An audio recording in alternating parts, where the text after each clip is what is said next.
تعالوا بقى مع بعض نشغل الكرة الشقية المجنونة اللي انا جبتها لروزي في عيد ميلادها. الكرة جاي معاها اليو اس بي بتاعها عشان نشحنها في اي وقت، وده المكان الخاص بالشحن. انا لما هي فضت يعني شحنتها حوالي كده ايه ساعة الا ربع او حاجة كده، وكانت حلوة وقعدت برضو كتير قوي، يعني شحنها جميل. ده كمان الزرار اللي بنشغلها منه. الكرة لذيذة قوي، عسل قوي.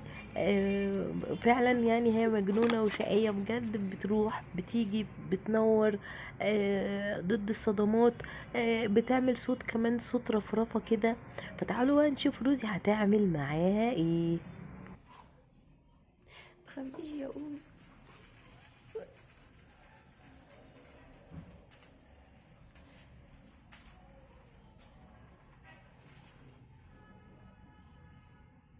بس روزي تستكشفها الاول.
زي ما انتم شفتم، روزي شكلها مقلقة شوية من الكورة، مش عارفة دي طبيعتها ايه بالظبط ولا حكايتها ايه. مش عارفة هي قلقانة منها، خايفة منها عشان حاجة جديدة، ممكن عشان روزي مثلا هادية ملهاش في الشقاوة قوي.